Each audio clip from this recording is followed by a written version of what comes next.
Can you tell me where?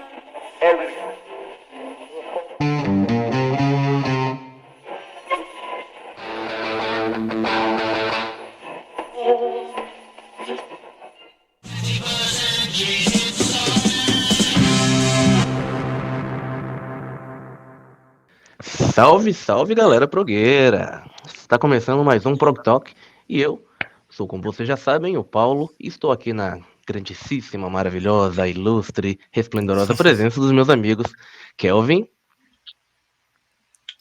Bom dia, boa tarde, boa noite, boa e madrugada. o Mr. Ramon também. Achei que esqueceu boa madrugada. Boa madrugada também. Ainda tem a madrugada. E aí, Ramon? E aí, Kelvin, tão bem? E aí? Hoje Tudo a gente vai bem. dar continuidade no nosso episódio da semana passada, né? Como combinado. Que é o episódio comemorativo de 500 inscritos. Já até passamos, né? Que bom, né? Continua se inscrevendo no canal. Que a gente vai responder, dar continuidade à resposta das perguntas que vocês fizeram pra gente. Mas antes da gente começar o nosso vídeo, não se esqueça, né? Aqueles protocolos de YouTube. Deixe o like no canal, compartilhe, siga se você não fez, sente o dedo no like progressivo aí. E vamos passar para a continuidade do vídeo. Ah, aliás, antes que eu me esqueça, tem que lembrar vocês das nossas redes sociais. Instagram como Progland. Vocês também conseguem achar a gente agora de volta nos podcasts como Progland ou Progtalk, né? Porque a gente tá fazendo um ajustezinho lá.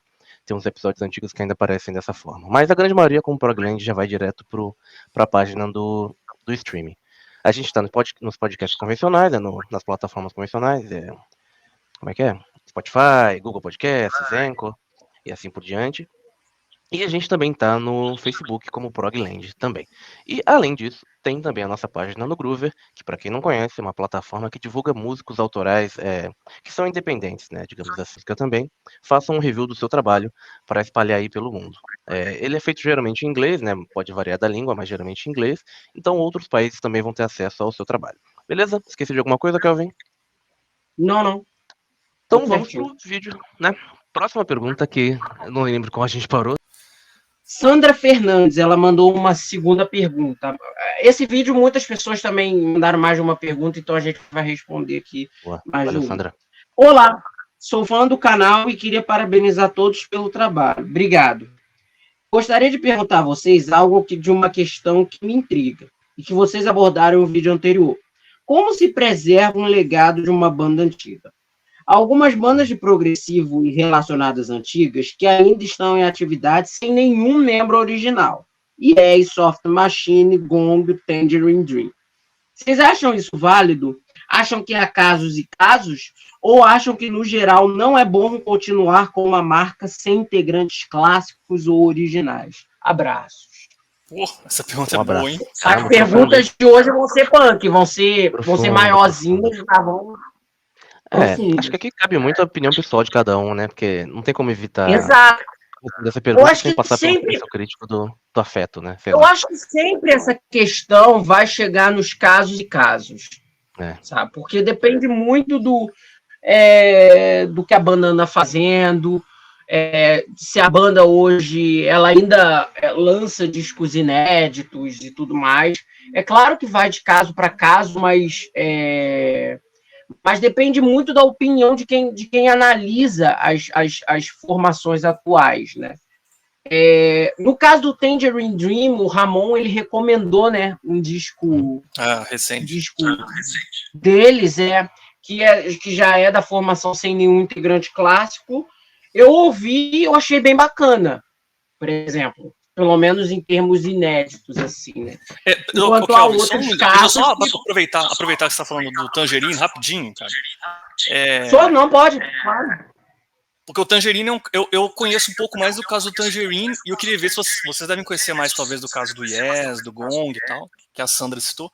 No caso do Tangerine Dream, é interessante porque não tem mais nenhum membro original. O Edgar Froese, que fundou a banda, morreu em 2015 ou 2016, não me lembro.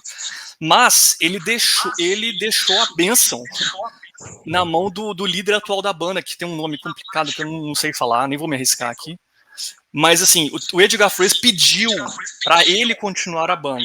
E o Edgar Froese deixou também uma série de gravações, de sequências, de melodias gravadas, enfim, que a banda atual usa até hoje para gravar os discos novos, né? Então, os discos novos do Tangerine Dream, acho que já tem 2 com a formação sem o Edgar, ainda tem gravações do Edgar ali.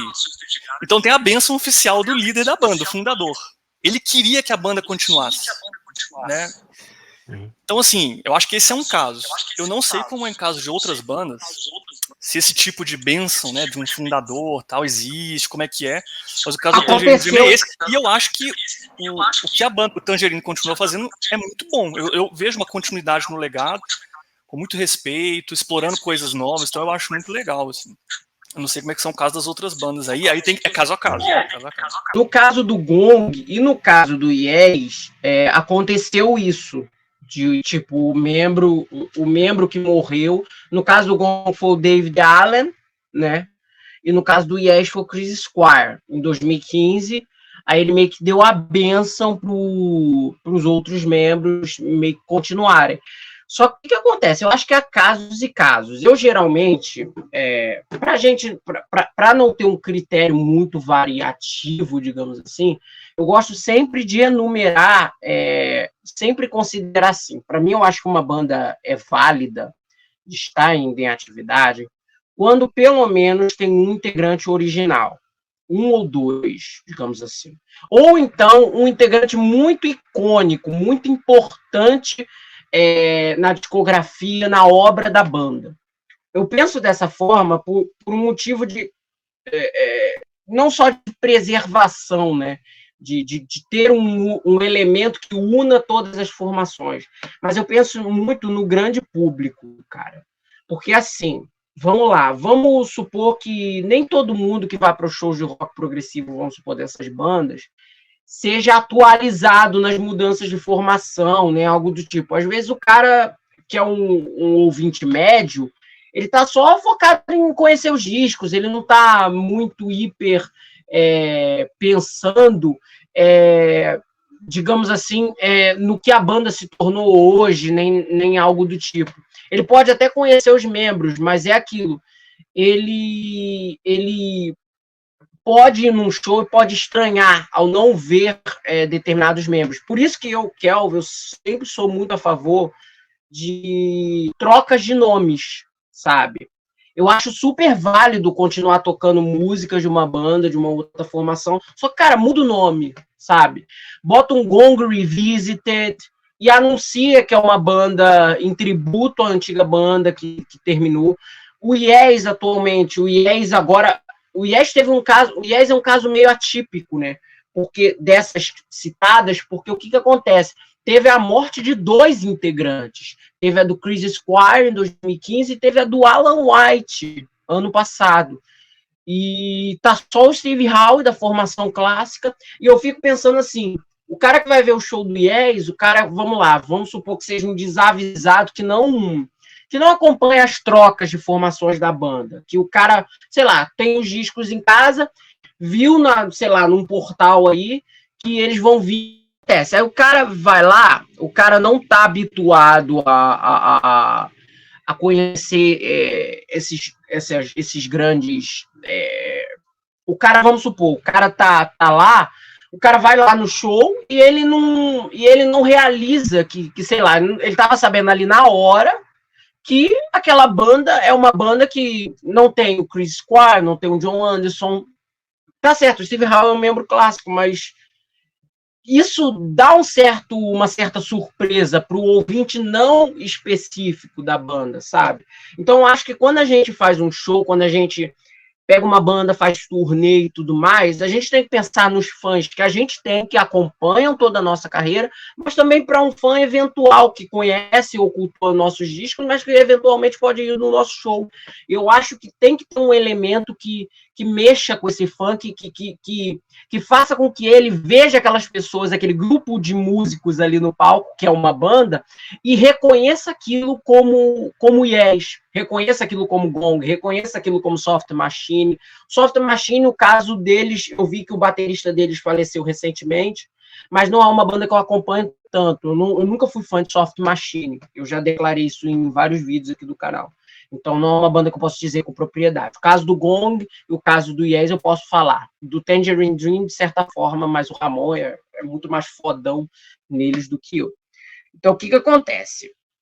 eu acho que tem que ter esse elemento. Se não tem esse elemento, sei lá, um cara que passou por todas as formações, tem que ter um integrante clássico da banda, sabe? Um integrante muito icônico. Eu defendo que o Yes, eu vou terminar logo esse argumento, porque aí vocês já falam o que vocês acham, porque eu não quero voltar nesse assunto.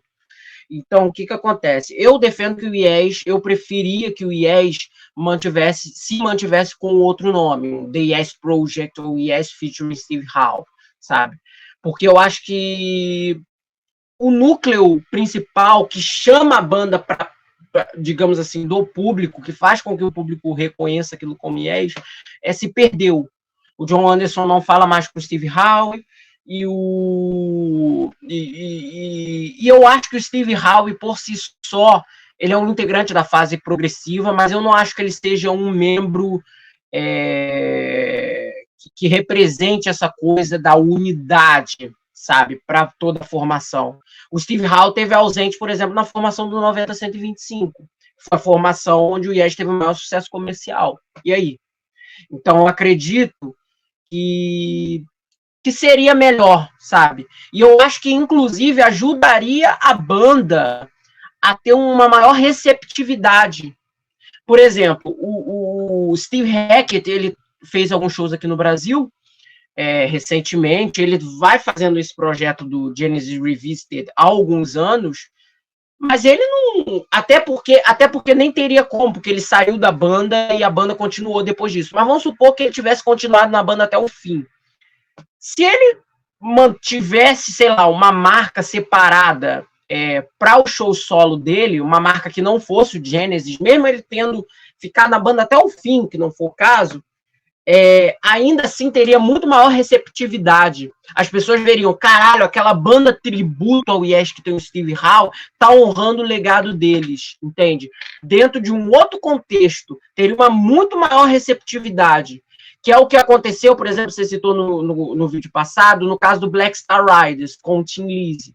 Então, eu acredito assim, acho que há casos e casos, né? Isso varia muito, mas é aquilo, Kelvin, eu tendo a achar que tem que ter esse elemento, que ligue todas as formações, se não tiver pelo menos um membro que represente muito uma marca da banda. Por exemplo, o Renaissance agora teve no Brasil também, e só a Anne Haslam está na formação. A Anne Haslam não é uma musicista da formação original do Renaissance, mas ela é uma integrante icônica da banda. É a voz dela que está nos discos, é a voz dela que está nas músicas, e é a voz dela que está no imaginário do fã mais não informativo sobre o que é o Renaissance. Então, eu acredito que tem que ter esse componente para não só ter uma espécie de legitimidade da banda para com os fãs, mas também para atrair esse fã mais ocasional, mais casual, e não causar um estranhamento tão grande nele, entende? Sobre os discos, há casos e casos. Isso aí não tem como. Eu acho que a validade está muito mais na formação em si do que nos materiais novos que essas formações apresentam. Então, isso, sobre essa questão dos discos, é casos e casos. Tem bandas que continuam sem nenhum membro original e produzem discos que você pode considerar bom, ou eu posso considerar bom, e tem discos que eu posso considerar uma merda e você pode considerar uma merda. Então, isso varia. A gente tem um ponto de vista extremamente válido que você colocou aí, né? Mas a gente também não pode... Aliás, a gente aqui, nós três, e provavelmente quem tá vendo esse vídeo também, padece do mesmo mal, né? Que é o ponto de vista do fã apaixonado pelas bandas, né? A gente sabe que essas bandas, quando mantém o nome original, mesmo quando não tem nenhum membro original, tem muito mais a intenção do apelo comercial do que o apelo ao nome da banda em si, né? A gente sabe também que, como fãs, a gente se sente muito mais confortável indo no show do Yes, mesmo que não tenha nenhum membro do Yes, do que indo no show do, sei lá, do YZX Revisited, mesmo que tenha um membro do Yes. É uma coisa meio psicológica, né? Talvez o Ramon possa falar até com mais propriedade sobre isso, né? A gente tem aquele apelo e isso motiva a gente a comprar ingresso. Para o fã que é não convencional, como o Kevin falou, né? O fã mais casual, fala que também é questão da marca, né? De dinheiro, também, claro. Sabe? É muito mais rentável para o Steve Howe ele se apresentar com o nome Yes do que com o nome solo dele, ou com o nome alternativo. Também tem essas questões. E a gente, infelizmente, é culpado disso. A gente tem que fazer Kelvin, eu sou um cara meio idealista nesse ponto, né? A minha visão aqui é uma visão muito idealista, né? Como fã. Mas é aquilo. Talvez se eu fosse o artista, talvez eu seguisse o mesmo caminho, sabe? Principalmente quando tem essa questão da bênção, né? Que o Ramon falou envolvida.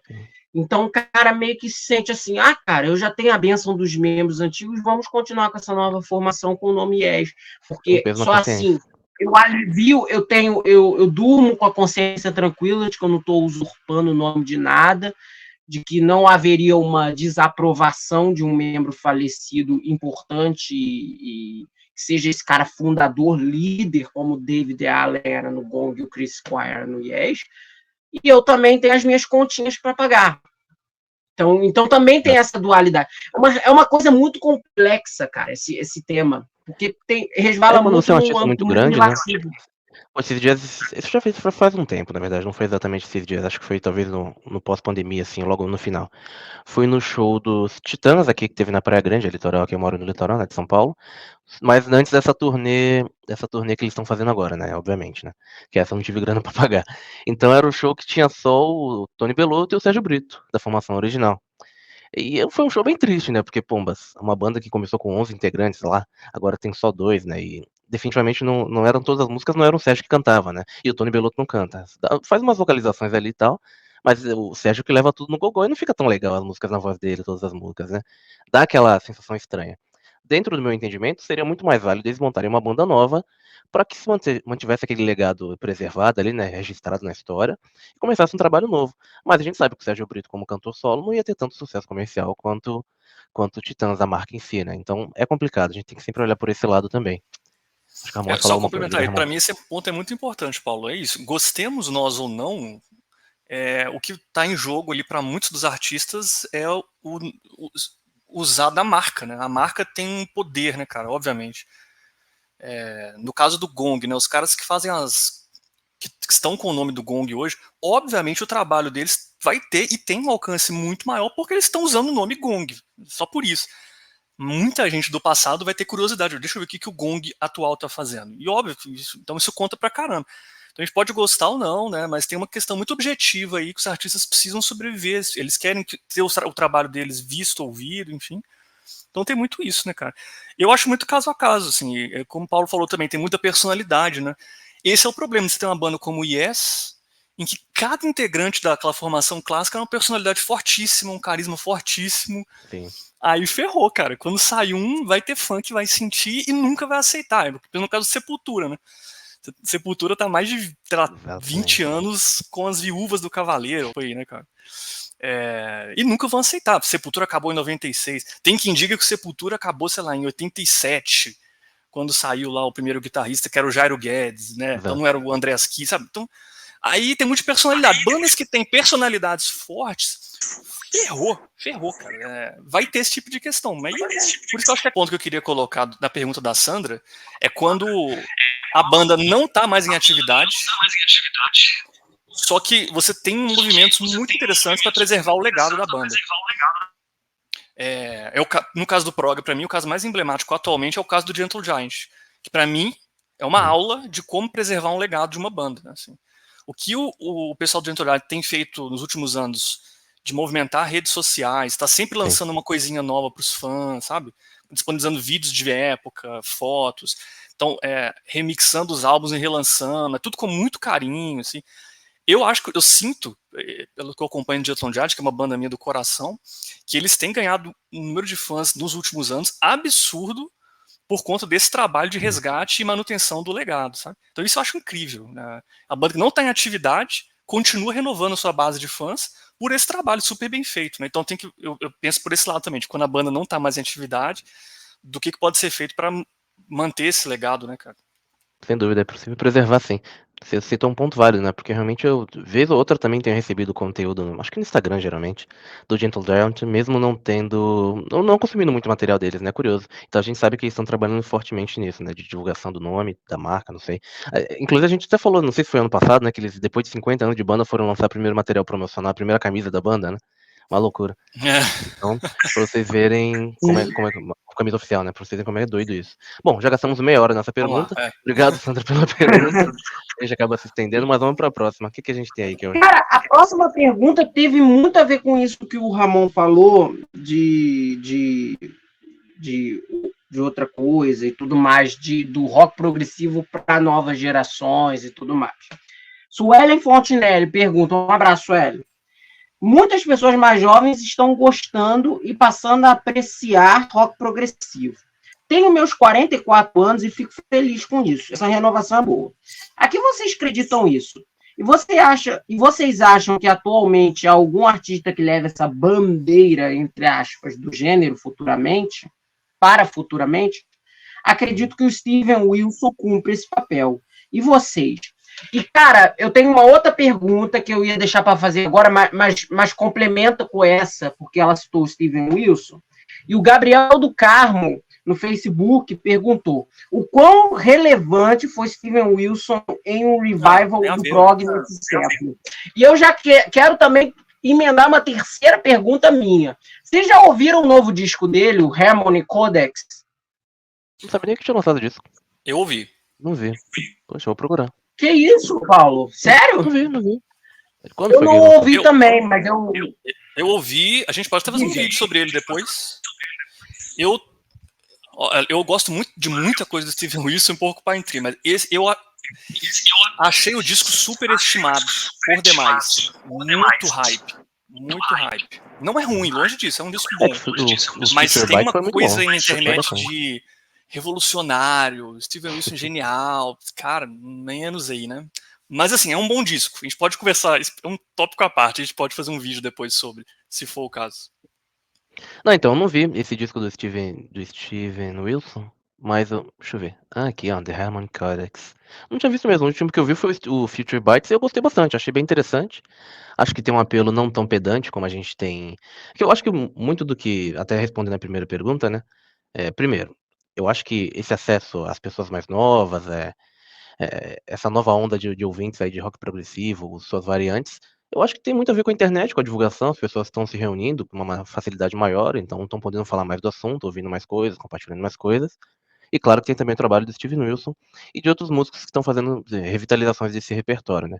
Regravando ou participando de collabs com esses músicos antigos, né? Eu acho que isso passa mais ou menos por aí. Eu não sei exatamente, né, até que ponto isso tem a ver com a faixa etária. É uma coisa muito, é uma linha muito tênue, né? Porque realmente é muito difícil você tentar entender o porquê as pessoas estão ouvindo mais músicas desse gênero. Eu acho que tem sim muito a ver com essa mão do Steven Wilson e de outros músicos que estão fazendo um trabalho semelhante. Não sei qual é a opinião Deixa eu do dar Kevin a um respeito testemunho de do Jeová Ramon. aqui, de Falei, testemunho Ramon. de Steven Wilson. Eu acho que eu já falei isso num outro vídeo do canal, bem rápido. Eu sou uma prova viva disso. Até meados de 2014, 15, cara, eu só ouvia bandas assim, contemporâneas, né? Inclusive Porcupine Tree era uma banda que eu escutava muito, eu gostava muito do Porcupine, Steven Wilson, tal, outras coisas mais contemporâneas. Até que um dia eu vi uma notícia de Steven Wilson vai remixar um disco de Gentle Giant. Eu falei isso já num vídeo. E eu gostava do Steven Wilson, falei, deixa eu ver o que é isso que ele tá remixando aqui, que parada que é. Porque eu sempre vi ele remixando coisas, né? Deixa eu ouvir uma coisa que ele remixou, só pra entender. E aí eu fui ouvir Gentle Giant pela primeira vez, e foi a primeira banda de prog setentista clássica que eu fui ouvir na minha vida. Claro, né, Pink Floyd eu ouvi em outros momentos, mas que eu fui ouvir com atenção foi por causa de um remix do Steven Wilson que me chamou a atenção, que foi o remix do disco Octopus, que saiu acho que em 2015. E aí que eu fui ouvir essas bandas dos anos 70. Aí abriu um portal novo na minha vida, assim. Então só dá um testemunho direto de como é que um artista como o Steven Wilson influencia, sim. Não, totalmente, porque a gente nos processos de audição funciona assim, né? Você escuta uma coisa, por exemplo, o Steven Wilson agora com os trabalhos dele que são um pouco mais. Tem recursos visuais, um pouco mais plásticos, estéticos nesse sentido. Você tem uma coisa mais acessível, mais pop para o ouvinte comum, convencional, no ouvinte de rádio, nem existe mais rádio ainda, né? Mas o ouvinte que dá os plays no Spotify, nas listas da vida. E, consequentemente, a pessoa. É claro, tem uma parcela de pessoas que não faz isso, mas geralmente quando a pessoa procura uma música, ela geralmente também vai buscar as referências daquele músico, né? Ouvir os outros trabalhos dele e vai voltando para trás, né? Aí do Steven Wilson vai pro Porcupine, pro Gentle Giant e assim por diante, né? Então acho que uma coisa leva a outra. Kelvin ia falar alguma coisa. Diga aí, Kelvin.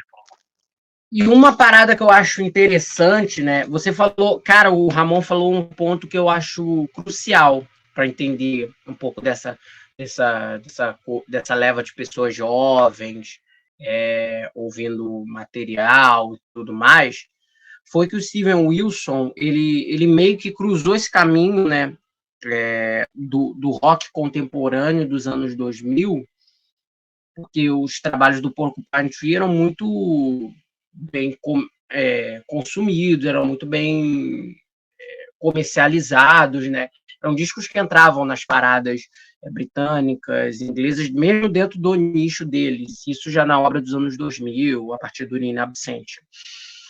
E ele cruzou esse caminho de uma maneira muito inteligente, não foi algo intencional, mas eu acho que ele fez porque esse público que já consumia o próprio Porcupine Tree, que era talvez um público de rock mais tradicional, um público de rock daquela época mesmo, que, sei lá, curtia metal nos anos 2000, mas que não era tão ligado em progressivo, começou a se ligar com o rock progressivo nos discos. Acho que houve esse aumento maior nos discos, só a partir dos discos finais do Porcupine Tree, e, sobretudo, isso já na influência para outras bandas do gênero, a partir justamente desses projetos de remixagem.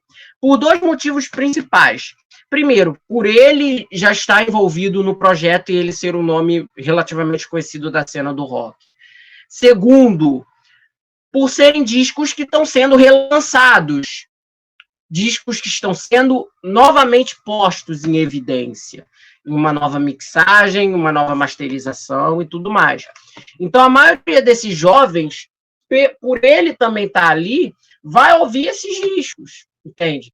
E até por uma recomendação até de pessoas mais velhas que eles tenham no círculo social deles, um pai e tudo mais, que ouvia rock progressivo ou que ouve rock progressivo, e o jovem vai ver aquele disco e tudo mais, às vezes ele está naquele círculo social com o pai, que também provavelmente deve ser um fã de rock. A gente sabe que muitas das vezes essas pessoas que curtem rock ou curtem, ou conhecem, ou apreciam o gênero por influência dos pais ou de pessoas próximas que ouviam o gênero. Eu sou um caso clássico disso.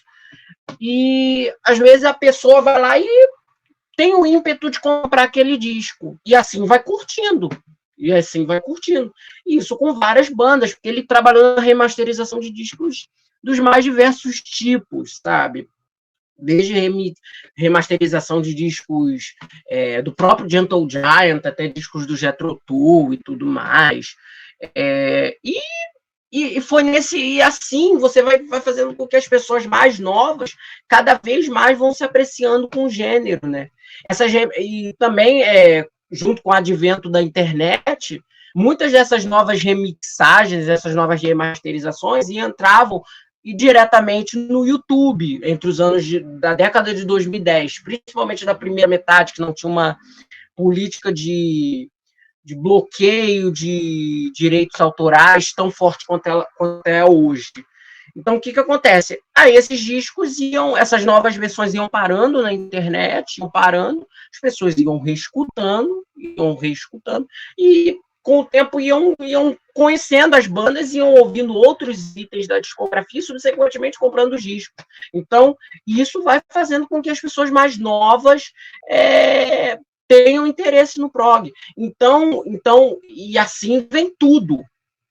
Pegou desses clássicos, aí vem todo o resto, sabe? Vem todo o resto das bandas obscuras, dos subgêneros, e aí a pessoa vai consumindo o gênero. A pessoa que realmente quer ser aprofundada no gênero, que realmente curte os discos e tudo mais, e assim sucessivamente. Então, ele teve esse papel muito importante dentro da união. Ele foi um ponto de interseção entre o público de rock mainstream, entre aspas, mas um público que já consumia rock mais avidamente nos anos 2000, para o público, ao resgate desses discos, dessas bandas da década de 80, que já estavam com o público envelhecendo no início dos anos 2000 e tudo mais. Com exceção dos músicos do prog, você ia num show dessas grandes bandas e o público era majoritariamente formado por 50, 60 anos, sabe? Pessoas dessa faixa etária. Hoje em dia é assim, mas ainda é assim. Mas tem muito maior presença de pessoas jovens. Isso ficou nítido para mim no show do Steve Hackett. No show de sexta-feira tinha uma presença muito menor de jovens, mas no show de sábado tinha muitas pessoas jovens, e pessoas jovens que cantaram o disco. Ele tocou o Seconds Out inteiro, todas as músicas, que conheciam tudo. Então ele fez essa O show do né? King Crimson, cara, em 2019, né? Muita gente nova, cara. Muita gente nova. Muita gente nova. E essa renovação, e eu digo mais, para mim, eu acho que essa renovação é algo que vai crescer ainda mais nos próximos anos. Principalmente com essa migração que eu já tinha falado no vídeo anterior, também das bandas de metal, também, que tem um público jovem muito presente, muito forte, também adotando essa postura prog. Você pega essas bandas atuais, assim, de prog, porque são bandas de prog, né? Mas de metal, Haken, Opeth, tudo mais na seara do prog metal, 90% do público é jovem. Então eu digo que esse público puxa o outro público do prog mais clássico, indiretamente, né? Então é aquilo. A tendência é aumentar ainda mais, e ainda bem que está aumentando. É maravilhoso para um gênero musical você ter uma renovação de público. Isso é sem dúvida algo imprescindível para a sobrevivência de qualquer tipo de estilo de música. Sem dúvida, até porque você mantém as pessoas fazendo música, né, também. O Ramon ia falar alguma coisa. Só um último comentário para fechar, assim, né? Tem um fenômeno da internet também, de uns anos para cá, que eu acho que contribuiu muito para esse renascimento do prog e tal, que é um fenômeno que bomba até hoje, que é o fenômeno dos canais de react, cara. Reaction, né? Então tem muito canal de reaction, de uns anos para cá isso virou moda, e tem muitos canais de reaction gigantescos, de pessoas reagindo a músicas de prog e tal. E nisso muita gente foi apresentada a bandas clássicas do prog. Eu tenho canais muito legais, assim, de, sei lá, pessoas que só ouviam hip hop a vida inteira reagindo a músicas diferentes. Aí a reação desses caras é a prog. Vi uma entrevista do Derek Schumann falando isso, né? Que ele já viu uns canais de reaction, assim, e ficou encantado. Viu um menino novo lá reagindo e pirando no Gentle Giant ao vivo e tal. Então esse fenômeno também eu acho que ele conta um pouquinho, sabe? Esses canais de react impulsionaram bastante também as bandas. O Vinícius PH4, a última das 3 que ele fez. Vocês acham que o rock progressivo é elitista hoje em dia? Polêmica. Não acho que eu não sei qual é o sentido da palavra elitista. Talvez em custo de acesso a show. Elitista é o quê? Acesso a shows, acesso a discos. Eu penso elitista por outro lado. Eu acho que não sei se é o que você está perguntando. Eu sinto um elitismo, se é que a gente pode usar esse termo, no sentido de que, assim, não sei se é isso, tá, gente? Mas tem muitos fãs aí de prog que são aqueles tipos de fãs, assim, que se não for prog a música é um lixo, o prog que é bom, o prog é elite, entendeu? É uma música supostamente superior por algum motivo. Tem um elitismo nesse sentido, não sei se é isso que ele está perguntando. Mas é um fenômeno que existe, assim, bem presente. Não, eu também vejo isso acontecer. Vejo no rock também acontecer, né? Os puristas, né? Rock tem muito isso, né? Então. O truzão. Assim como tem no jazz, né? Pra muita gente que curte jazz, é só jazz, o resto é lixo. Jazz, né? Jazz é o que é a música de verdade. Tá? Música clássica, historicamente, a música clássica ficou associada à única música que presta, a única música de verdade, né?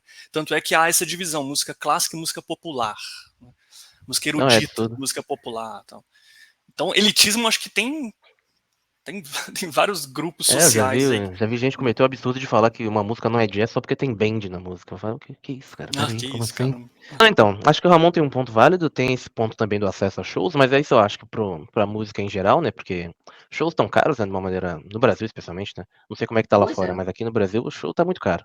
Seja de banda, sei lá, local ou banda grande. Banda grande, pior ainda, né? A gente teve esses dias agora.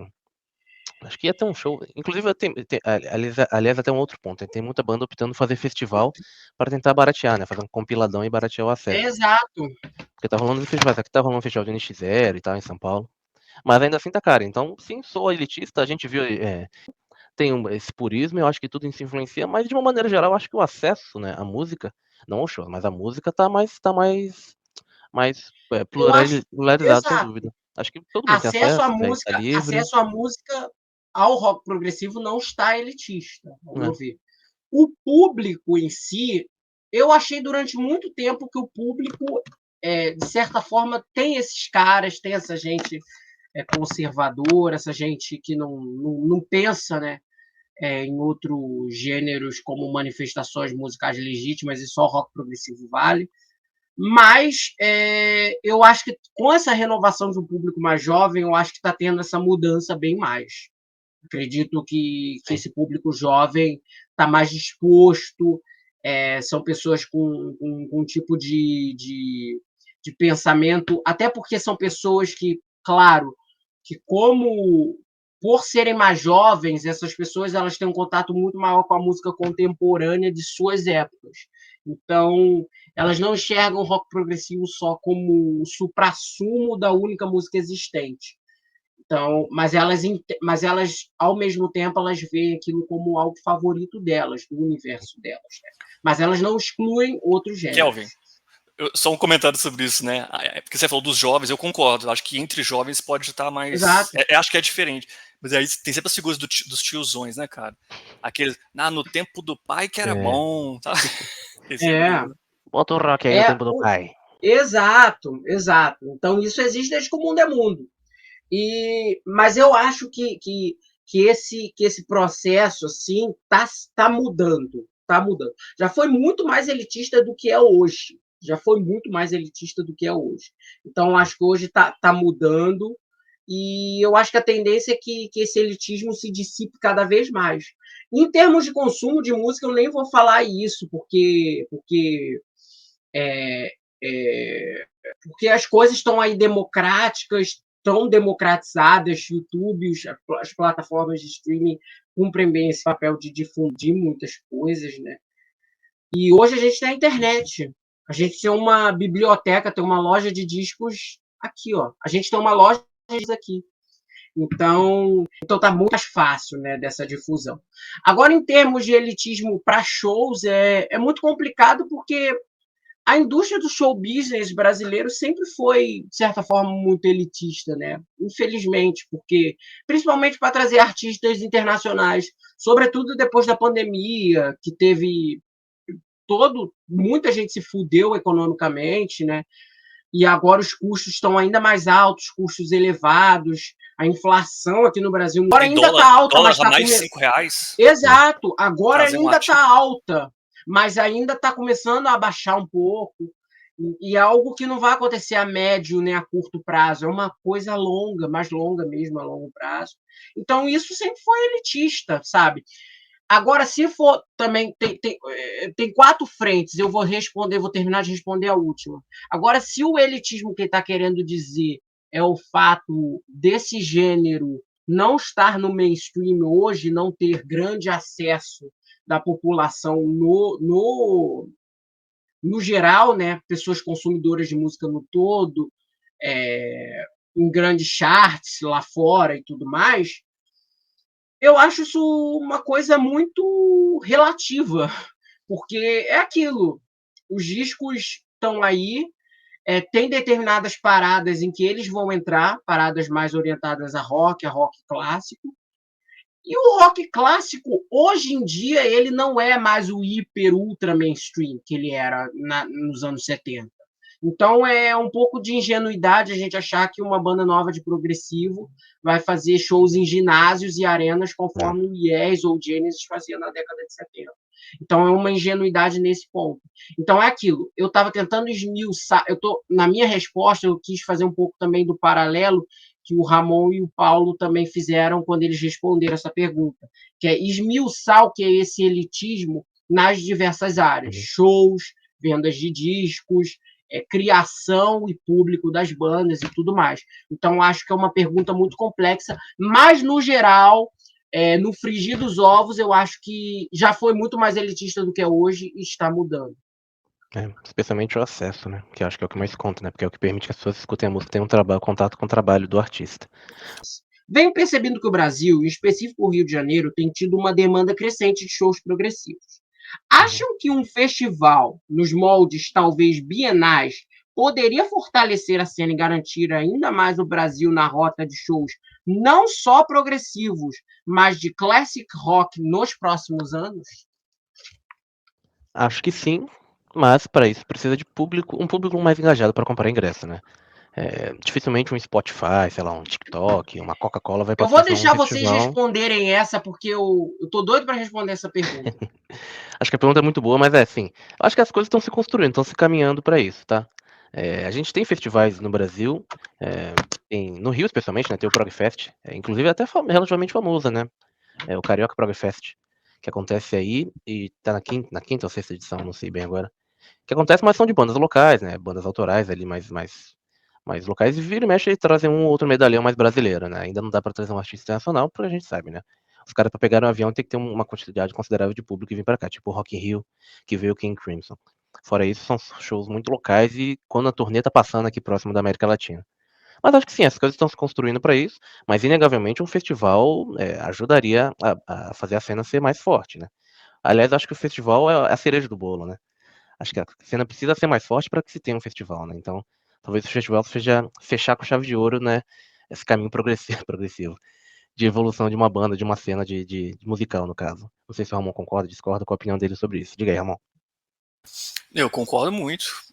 Acho que essa pergunta tem muito a ver com o que a gente estava falando antes sobre as dificuldades que a gente tem aqui no Brasil, né, para trazer artistas de fora e tal. E eu acho que a gente tem que também aceitar que eu falo assim, é óbvio que a gente pode, acho que a própria existência desse canal aqui é um fator que pode, sem dúvida, fazer o rock progressivo alcançar pessoas novas, né? Então não é aceitar Deus te passivamente. ouça. Mas a gente tem que lidar com o fato de que rock progressivo é um estilo extremamente nichado, né, cara? É um nicho muito Nichado. restrito. É É um nicho. bolha da bolha, assim. Então, tendo isso em vista, e ainda as dificuldades que o Brasil tem, qualquer produtor brasileiro tem para trazer bandas de fora e montar um festival, enfim, Exato. é muito difícil, né? É muito difícil. Mas eu não conheço as nuances aí dos bastidores da produção de um show, de um festival para saber, né? Talvez o Kelvin tenha alguma coisa a dizer aí sobre. Eu acho assim, Carioca eu acho que nato. essa Diga aí, pergunta Carioca. ela tem muitas camadas, cara. Muitas camadas. Existe já movimentos aqui no Brasil que fazem festivais, eventos de prog. Vai ter agora um prog metal aí em São Paulo, daqui a algumas semanas, no fim de outubro. Tem o próprio Carioca Prog Fest. Mas o que é esse Eu, São Paulo? Um festival prog metal? É um evento. Isso eu não vi. Deixa eu ver se eu Ele, acho alguma coisa. salvo engano, eu acho que ele não acontece anualmente. Eu não vou saber te dizer porque eu não sou de São Paulo, eu não tenho Ah, eu não vi profundo nada. Vou conhecimento de procurar. como é. Mas o que acontece? Mas vira e meia tem, é um evento que tem e tudo mais. E eu já venho percebendo que integrantes dessas produtoras, eles já produzem eventos assim em outras capitais e tudo mais. Mas é aquilo. Eu acho que o seguinte, eu acho que dá para fazer, dá para fazer. Eu acho que a pergunta dela vai num outro sentido, vai num sentido de tipo um Summer Breeze que teve agora, de produtores se investirem para fazer um festival dedicado ao gênero, trazendo bandas internacionais relativamente, abre aspas, grandes no nicho hoje. Eu acho que dá para fazer, só que aquilo, eu acho que teria que ser uma coisa muito bem organizada. Eu acho que público para isso tem. Dá para fazer em dois. Eu acho que se houvesse um festival desse tipo, né, eu acho que daria para fazer um esquema hoje, como foi o extinto Hollywood Rock, que era um festival que acontecia em duas capitais. Eu escolheria Rio e São Paulo, por motivos mais específicos, porque são capitais que envolvem maior número de Logística, fãs, aeroporto, PAN, uma série de logística coisa. e tudo mais. Eu escolheria nesse e faria em casas fechadas e tudo mais. Com ingressos não muito astronômicos, porque a média de shows de rock progressivo, os ingressos não são hiper caros, são no máximo, sei lá, 300 a 400 reais. Isso, claro, excluindo os grandes nomes, sabe? Que já resvalam quase que no mainstream do rock clássico hoje. Então, o que acontece? Eu acho que dá para fazer. Eu acho que é só esses produtores desses pequenos festivais assim se unirem se unirem para fechar um line-up, sabe? Para ver quais as condições e tudo mais. Eu acho que dá para fazer isso, lógico, na minha inocência e tudo mais. Mas é aquilo, eu acredito que dê para fazer porque o público, o nicho progressivo, ele atrai público, sabe? O espaço Unimed em São Paulo agora, com a vinda do Steve... Eu gosto muito de usar a vinda do Steve Hackett como exemplo, porque ela deu parâmetro para muitas coisas. O show gratuito que ele fez teve bastante gente, muitas pessoas, sabe? O show que ele fez também na noite anterior no Vivo Rio, a casa estava quase lotada, embora o Vivo Rio não seja uma casa grande. Mas no espaço Unimed foi uma casa bem, sabe, teve uma grande receptividade de público. Acho que 80%, 90% da casa estava lá. E o espaço Unimed é relativamente grande, né? Eu vi assim o espaço do local. Eu acho que dá para fazer, lógico, mas é aquilo. Eu tô falando isso no alto da minha inocência, entende? Eu tô dando aqui uma questão totalmente né? Sonhadora, sabe? Seria legal até se a gente conseguisse em algum momento ter a perspectiva de alguém que trabalha no ramo, assim, né? Que Exato. Shows, para falar um pouco da realidade mesmo, valores. Mas eu acho que dê, porque, cara, shows de rock progressivo estão acontecendo assim acontecem anualmente visitas das bandas no Brasil, São Paulo principalmente. Então é aquilo. Eu acho que essas bandas não viriam se não houvesse público, se não houvesse demanda para isso. Entende? Recentemente a gente falou de Steven Wilson. Recentemente, agora, coisa de 2 anos atrás, Steven Wilson passou pela América Latina aqui. Até cheguei a olhar um show no Chile lá e não veio pro Brasil, cara. Na turnê com o Porcupine Tree, nessa turnê recente do novo disco Porcupine Tree, né? Passou pelo Chile agora. Por quê? Eu sinto na minha inocência também que lotaria um show do Porcupine Tree aqui. Seria absurdo. Total. Por que não veio? Galera, não sei. Eu acho Tem alguma coisa de bastidor aí que a gente não tá sabendo. Não sei Exato. se às vezes é a opção da banda, ou cachê. Mas ser. é aquilo, cara. Alguém que segura esse cachê, não sei. Eu ainda acho que dê, mas é aquilo. Eu acho que vai dar num âmbito que não vai ser, tipo, em termos de dias, tipo um Rock in Rio. Sei lá, 2 dias de festival. Um sábado, domingo, bota 2 atrações grandes internacionais por dia como headliners e outras, sei lá, 3 ou 4 bandas de abertura, sabe? Espero viver Se para for isso, fazer nesse esquema, num num ar livre, assim, um festival ao ar livre, acho que daria, entende? Mas é aquilo, eu acho que é um pensamento que dá para fazer, é um pensamento que é algo que tem que ser planejado também a médio prazo, sabe? Que envolve questões financeiras, mas é aquilo. Eu acho que o problema de público, eu acho que público não vai ser um problema. Eu acho que público não vai ser um problema. Não sei, porque não sou tão confiante nisso, mas quero acreditar. Não, dentro do nicho, sei lá, você fazendo um terreno, um festival num espaço pequeno, talvez uma coisa um pouco mais 5 mil pessoas, no máximo, estourando, acho que dá, entende? Eu só não sei se eu tenho quase certeza que deve fechar a conta no fim do mês para os produtores, para com os artistas, porque é aquilo, esses artistas vêm no Brasil. Agora, mês que vem, o Martin Barr, do Jethro Tull, vai vir aqui no Brasil também, fazer uma nova turnê. Eu não sei, eu vou tentar ver se eu consigo ir nesse show. Do Jethro Tull, caríssimo, meu Deus. O do Jethro Tull é caro, entende? Mas do Martin Barr é bem mais em conta. Eu entrei algumas semanas atrás, o Martin Barr estava R$300, sabe? O ingresso mais caro. Eu não sei se eu vou ir, porque agora em novembro eu vou ter um evento que eu vou participar e tudo mais, vai ser em outro estado. Então, o que acontece? Aí eu não sei se vai dar choque de datas. Aí é aquilo. Tem isso, entende? Kelvin, um caso também que eu lembrei aqui, que não precisa ser tomado como referência, mas em 2001, o Camel veio ao Brasil, né? Foi a única vinda do Camel ao Brasil. E pra banda vir ao Brasil, cara, acho que teve um produtor, se não me engano, do Rio, que organizou uma vaquinha entre fãs do Brasil inteiro. E eu já li isso, né? E uma pancada de fãs pagaram R$500 em antecipado para financiar a vinda da banda aqui. E aí já garantiu o ingresso. Eu também acho válido. Crowdfunding, cara, funcionou super. Tanto é que eles acabaram fazendo vários shows aqui no Brasil, passaram até em Belo Horizonte, aqui na cidade. Eu não conhecia Camel na época. Se o Meu problema, Deus do se o exato, Mas se isso o é só um problema caso que eu for achei esse, emblemático. Por que não uma coisa Acho como que é válido, claro. isso também, então, né? se o problema for a questão financeira, eu acho que um crowdfunding é válido. Acho que é um crowdfunding Daria. válido. Uhum. Daria sim. E eu acho que é uma tendência que o produtor que souber reunir essas características financeiras e conseguir Uma boa gestão implementar ali. isso no Brasil nos próximos anos, esse cara vai estar fazendo um grande serviço, porque eu acho que é um movimento que o Brasil precisaria, entende? Porque tá tendo agora o Summer Breeze aí, que é um festival nichado também de metal. E eu acho que um festival nichado de progressivo, claro, com um público ainda bem mais restrito, daria um puta movimento para lá fora, entende?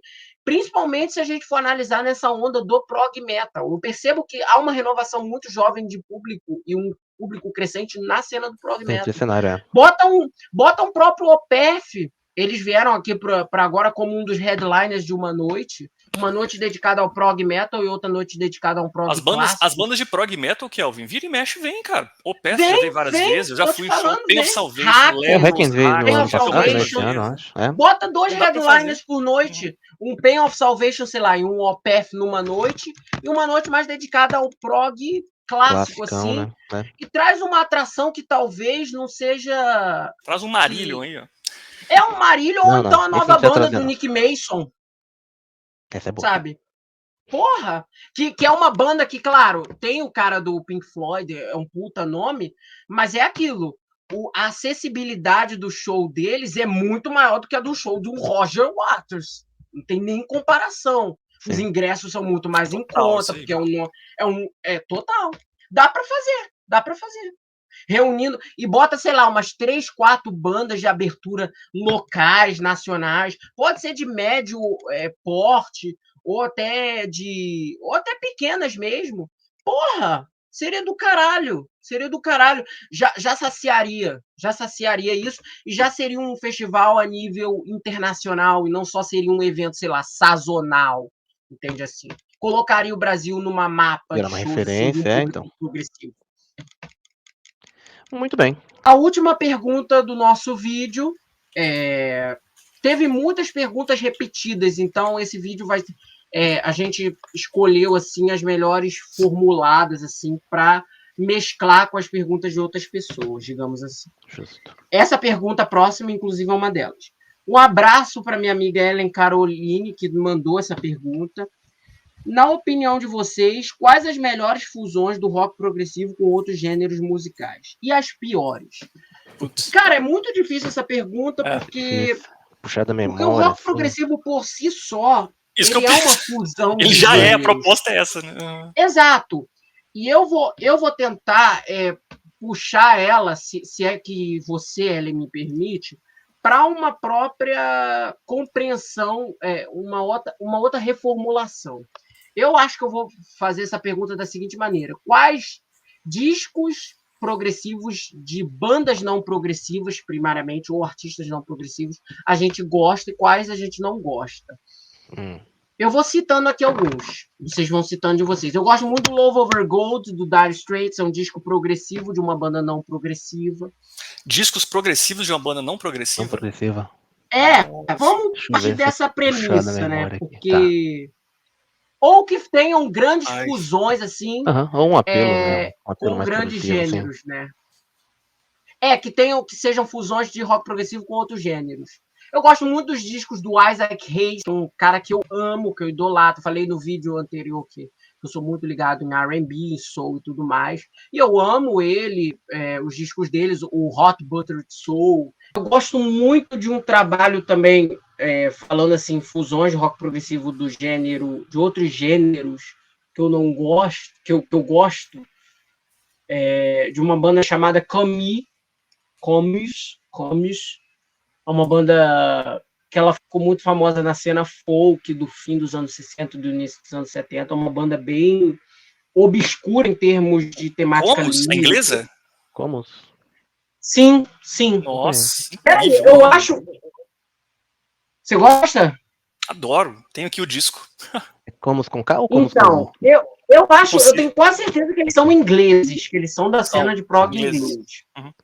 Então, eu adoro eles. Tem muitos elementos de progressivo também. Achei. Partindo também dessa linha, né, que eu tô falando de discos muito dos anos 60 e dos anos 70, comecinho. Gosto muito também dos discos do Kingdom Come, que foi a banda do Essa é boa.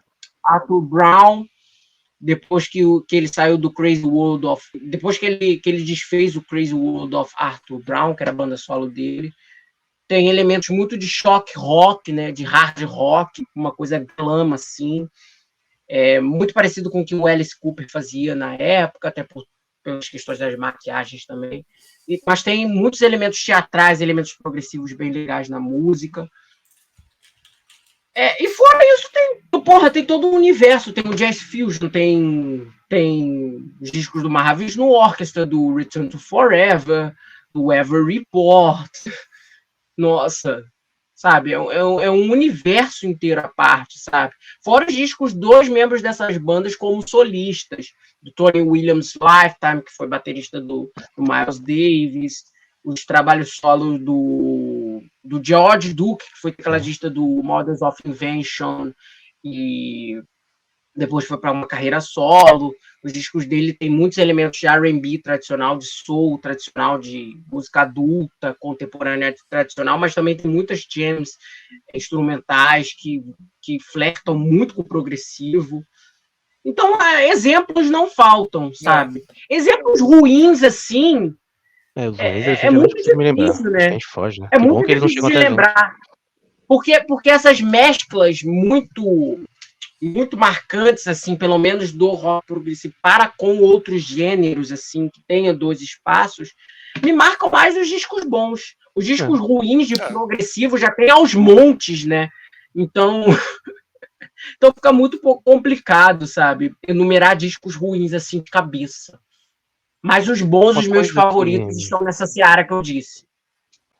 Bom, também é difícil, é uma atividade, até uma pergunta desafiadora, até obrigado pela pergunta, porque, né, é difícil a gente tentar parar pra pensar, né. Eu acho que citaria, eu vou colocar um artista só, né, pra gente até não estender muito. Até comentei com ele que eu acho muito válido, e é um disco que sempre que possível eu falo nele, que é um disco que quando saiu me impactou muito, que foi o Black Star, do David Bowie. Porque é um disco que é um pouco de art rock, um pouco progressivo e tal, é conceitual, especificamente conceitual, e me impactou porque é um disco que é o ápice do, sei lá, se eu pudesse colocar entre os discos, talvez seja pra mim o melhor disco do David dentro de toda a carreira, porque é o ápice do potencial artístico dele, né? O cara já tava velho, sabia que morrer, ninguém sabia que ele ia morrer até então, ele fez um disco pra se despedir, tanto da carreira quanto dos fãs, e pra deixar uma mensagem. Tem uma outra também banda também que eu amo, que é o Carmen, que foi a primeira banda do John Glasgow, que foi baixista do Jethro Tull, e eles eram uma banda de influência anglo-hispânica. Então, eles eram uma banda com muita influência da música hispânica mesmo, mas mesclada a elementos do rock progressivo. Então, é uma outra demonstração que eu adoro, e que vai muito nessa linha também, uma coisa meio prog flamenca, né?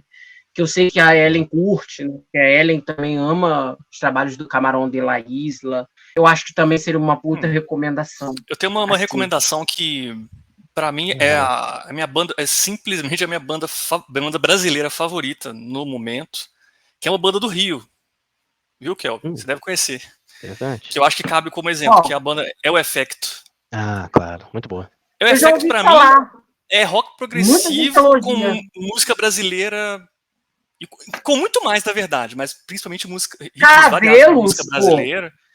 Não, e aí eu absurdo, vou recomendar pra quem quiser explorar, cara, o disco mais recente, que já tá velho, né? Mas é o mais recente, chama Memórias do Fogo, que é 2018.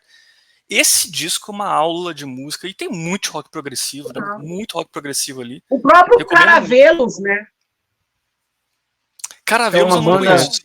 É do Rio também? Uma banda progressiva também, com muitos elementos brasileiros, muitos elementos também nesse nível. Eu falei deles no vídeo do que eu fiz na collab com Cultura Metal, do Metal Progressivo, que é muito legal também, que é uma vibe tipo Sepultura do Roots, só que ainda melhor, sabe, do que o Roots, entende? Muito mais mais específico e tudo mais. E é muito, muito legal, assim. Uma banda que eu lembro que me chamou muito a atenção. O último disco deles eu tinha amado, que é o Intermundos, assim.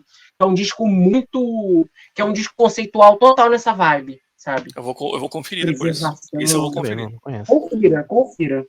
Tem uma banda que eu fui, inclusive eu vi um show recente que eu super recomendo, que chama Shining, né? Shining. Shining é o nome do filme, é o nome do original do filme O Iluminado, né? Pra quem curte. Sim. Shining, Justo. né? Uma banda da Noruega que ela tem várias fases, mas a fase melhor que eu mais gosto é uma fase que eles misturam também rock progressivo com metal industrial com free jazz. Porque a banda era originalmente uma banda de jazz, de free jazz. A banda era uma banda de jazz, virou um metal industrial prog louco, com os elementos do jazz, e hoje em dia é uma banda de, sei lá, quase synth pop. É muito camaleão essa banda. Mas a fase, que é o disco que eu recomendo, chama Black Jazz, que é justamente o ápice dessa mistura entre o free jazz e o rock, que inclusive, nesse disco tem um cover de 21st Century Schizoid Man do King Crimson. Pô, que legal, vou procurar. Muito bom, cover excelente, muito louco.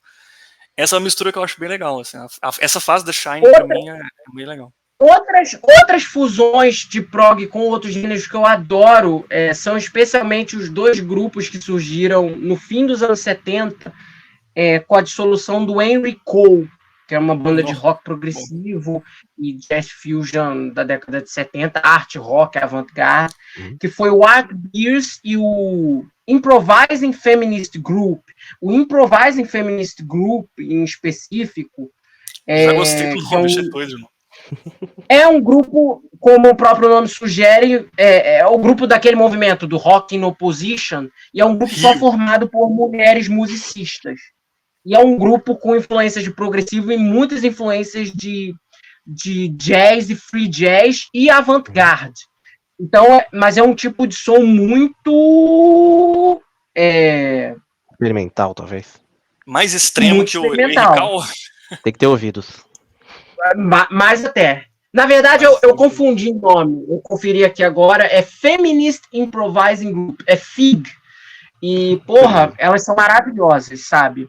Que são um dos dois spin-offs. O Art Beers, eles tinham uns elementos mais de post-punk, de new wave, que também é uma puta fusão também com elementos do prog, que inspirou, inclusive, o King Crimson nos anos 80. Mas o FIG, em específico, é muito foda também por causa também das presenças femininas e etc. Então também é uma boa pedida. E vale lembrar, eu tô falando aqui do Caravelos, eu pesquisei também aqui bem rapidinho um disco que eu citei aqui, é o Intermundos, né? Que eu vim conferir aqui. É um disco de 2022, é um disco muito bom, álbum conceitual, foi inspirado na obra do Ariano Suassuna, é uma banda pernambucana. E o disco, ele fala sobre várias questões, assim, de conflitos morais, éticos, religiosos.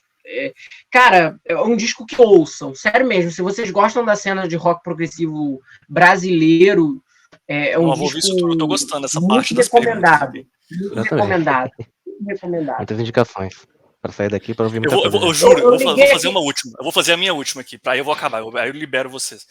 Tá.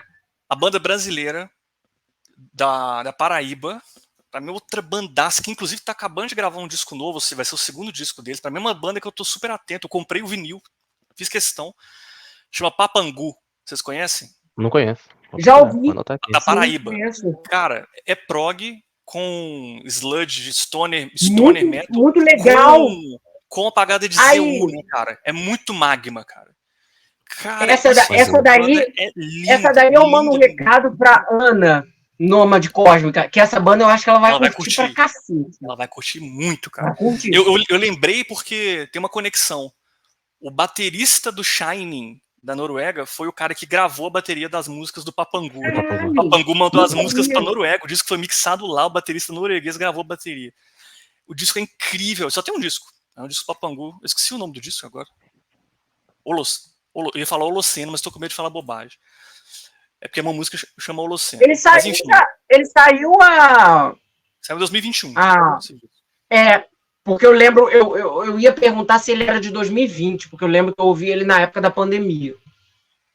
2021. Esse disco eu recomendo muito, galera, escutar. Tem umas misturas muito massas. Legal. Eu acho que é uma banda que promete. Legal. E tá pra vir com o segundo disco agora aqui. E é isso. E Zappa, né? Zappa, pra mim, é o ápice da mistureba de tudo aí. Tem pra todos os gostos também. Tem mesmo, tem mesmo. Sem dúvida alguma. E vale lembrar, eu tava pesquisando aqui o nome do Intermundos, aí eu lembrei da história do disco, e, cara, esse disco também do Caravelos, o Intermundos, que é o último deles, os trabalhos anteriores também, mas, cara, esse último deles realmente, pra mim, é um dos melhores lançamentos de 2022, contando o rock progressivo no geral, sabe? No geral, pra mim, poderia estar pau a pau com os grandes lá de fora. Muito que bem, senhores. Acho que finalizamos por hoje, então, né? Saímos aqui com uma lição de casa muito extensa para fazer, né? Se ninguém tem mais nenhum recado adicional, vou aqui finalizar o nosso episódio, desejando, claro, aliás, antes de desejar qualquer coisa, né? Embora seja importante, também é mais importante que vocês sentem o dedo no like aí, se você não fez isso ainda. Exato. Você que está aqui até o final com a gente. Compartilhe com um amigo se você gostou do vídeo. Se você não gostou, como eu sempre digo, compartilhe com o inimigo para irritá-lo, né? Para deixá-lo bem bravo, porque view é view, independente de quando venha. E acho que a gente Ele vai clicar lá, nos pô, esses recados meninos de finais. novo. Não, Então, mas deu toda um vez view, ficaram né? chamando. Mas deu um view. Viu. Né? Isso. Se puder mandar uns. A gente tem que fazer uns cortes depois disso, Kevin, para poder tentar trabalhar com canais de corte. Já que Total, tá em alta. possibilidade. Quer fazer uns drops. Bom, Kelvin, algum recado adicional? Um final? Queira deixar pra Não. galera? Peço para que vocês se inscrevam aí no nosso canal, continuem compartilhando o nosso conteúdo. Agradeço a todo mundo que está fazendo parte agora dessas nossas 500, dessa nossa comemoração dos 500 inscritos. A gente atingiu a meta, vamos dobrar a meta. Então vamos para os 1000 logo, quanto antes, até ano que vem, espero. E é isso. Muito obrigado a todo mundo que acompanhou esse vídeo e até o próximo episódio. Um recadinho, galera. Um abraço. Não tem recados, cara. Sim. Só deixa um like, por favor, aí e compartilhem pra gente mesmo. Exato. Vamos lá, rumo aos 1000. Com isso, fica aqui o nosso Proc Tchau. A gente se vê no próximo episódio, pessoal. Tchau, tchau.